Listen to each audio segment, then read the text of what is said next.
I don't think a person that's suffering with mental health or being emotionally abusive and then apologizing the next day is someone that needs to be in a relationship right now. And I know you love that person, and I want to say how much I admire the men, because again, there's so many women with BPD today. It's 3 times higher in women than men. And again, I've seen that so many men are very frustrated with women because a lot of women are all acting the same.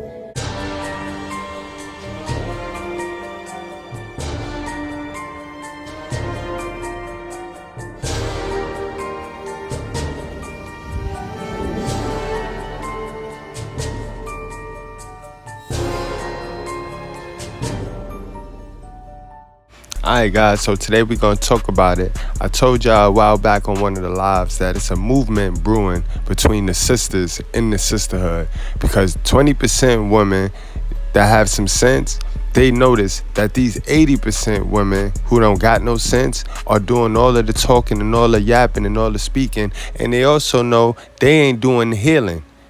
20% of women can see that 80% of their sisters need to heal. And this lady right here was spot on. She talked about what I be telling you.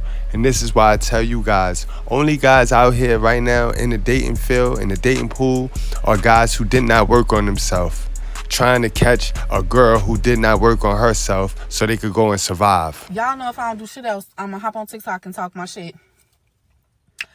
This man of mine, just looked me in my eyes with tears in his and said, "So you fucked them?" Sir. You remember when you was in my friend's inbox trying to fuck them? Sir. You remember when you cheated with my friend? You remember when you was spending nights out, or the receipts I found for hotel rooms? You remember how strong I was? I need you to be that strong. Wipe your tears, honey. Because yes, I fucked him. And he fucked better than you. It ain't no fun when the rabbit got the gun. Did she just tell us her strength was in stupidity? Because you was tough in staying stupid. Yeah. You should have been left. You should have left when you found him with your friends, or when you saw him talking to your friends. That was when it was time to leave. You ain't strong and tough because you stayed in toxic, ma'am. But again, these are the women that's in that dating pool, and these are the women that y'all choose to simp on and give all your resources to, fellas. Y'all really got to stop. These women that then tell you that, I ain't asked you to come in my store and shop. They really don't want you in their store, but they want your money. They want their products to fly off of their shelves in their little store, but they don't want you in it, but they want your money. That, I'm gonna match his energy. Baby, you can't match masculine energy. When you try to match masculine energy, what it really looks like is chaotic, childish, confused, narcissistic behavior. Okay? You don't have to always match his aggression with your aggression because you saw your mama being aggressive with your daddy or being aggressive with your uncles. Okay, you get so much more through being just a feminine woman. Don't raise your voice when you get upset. If anything, save your energy, get into your mind, get into your prayers. Really understand what feminine energy is. Feminine energy is always going to leave a situation or a person better than what she found it. Feminine energy is always going to be able to speak life into themselves, which inherently you'll be able to speak life into other people because you naturally nurture yourself. Don't try to match his energy. If he went and cheated, now you go and cheat. Go heal and raise your vibration so you can attract a man that understands that you are the prize. Don't match his energy by going to sleep with his best friend. That's not cute. Baby, I think a person that's suffering with mental health or being emotionally abusive and then apologizing the next day is someone that needs to be in a relationship right now. And I know you love that person, and I want to say how much I admire the men, because again, there's so many women with BPD today. It's 3 times higher in women than men. And again, I've seen that so many men are very frustrated with women because a lot of women are all acting the same, right? And they're very emotional, they're undisciplined emotionally, and whenever a man puts his foot down with a woman, she calls him abusive, controlling, and narcissistic. But he's like, bro, I wish you could see yourself. I wish you could look at yourself in the mirror and see how you're acting. Gosh, what do I do? How do I wake you up? And I get it. And I want to say, like, after my healing process, like, I admire the men that do that. I know there's men that aren't good men. I know there's women that aren't good women. I know there's great men, and I know there's great women. I know there's men that are trying so hard right now. And that's why so many men are not getting married. They're in relationship and they want the intimacy and love, but they're not getting married because in the long run, they're dealing with so many people, so many women that are having mental health issues.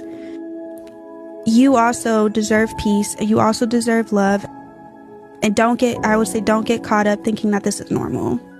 And that's how life is supposed to look like and be, that you're supposed to take all of that abuse. Now, I hope y'all ain't let her message go over your head, bald head roaches. But one of the biggest things that separate a bald head roach from a sister with sense is the fact that a sister with sense, she took some time to heal.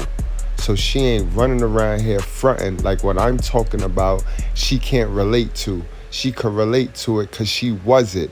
I'm not asking for perfection. Nobody is perfected. I'm asking for truth. And be truthful. And until you become more truthful, you will always be a bald-headed roach. You will walk around here sick and not know that you're sick and scared to address the fact that you are sick. But did you hear her? She said, after I healed. Gosh, what do I do? How do I wake you up? And I get it. And I want to say, like, after my healing process, like, I admire the men that do that. I know there's men that aren't good men. I know there's women that aren't good women. I know there's great men, and I know there's great women. I know there's men that are trying so hard right now. Look at her cute smile. And it's only after you do the work, my sisters, that you're going to be able to look back and laugh and see how dumb you were carrying on, how dumb and silly you were behaving. Until then, everything I say going to be triggering, and I'm not. You're not going to understand it because you never pour into you. Your grandma never poured into her. And your mama never poured into her, and you finna continue that generational curse, young lady. Alright? Remember, Mr. Goodbread, not your op. You your op, man. The battle is between you versus you. Say that grandma grew up and had a lot of trauma. She had some very difficult things that everybody knows about, and they have compassion and sympathy and empathy for grandma. But she didn't get help and she didn't heal up. So she's become a very fearful person, which makes her a very controlling person, which makes her a very religious person. And so now she's constantly speaking fear over everyone and everything. And it's out of love, but it's out of unhealed hurt and trauma. And let's say grandma's religious, so she's always quoting Bible verses, and she's weaponizing the Bible to be in control of the family. And everyone knows grandma's not very healthy, but we let her set the system because we feel bad for grandma. Love grandma, but grandma needs to get some help. And unless grandma's healthy, what you're allowing is the least healthy person to determine the culture of the family. It will continue in your children and grandchildren, and you will take a broken family member and you'll turn it into a generational curse. Because your children will think, if you don't correct it, that this is normal in how we do family. And it's nothing normal about that. And the sad thing is, I need to stop having these babies trying to use the fact that men is irresponsible as your excuse to why you go right along with that irresponsible man and be irresponsible. Moral of the story, go lay on somebody's couch before you lay on somebody's bed and bust it wide open, all right? I never seen a responsible girl get pregnant by an irresponsible man. It's just not gonna happen, man. It's just not gonna happen, man. And the stuff you want to believe in is gonna be the death of you because it's wrong, it's false, it's not reality. I know y'all be wanting positivity all of the time, but it's a lot of positivity and being real, and realism, all right? Now y'all wrap up, strap up, drink responsibly, do not play with your life, and really go see about yourself. Go see about yourself. It don't look good.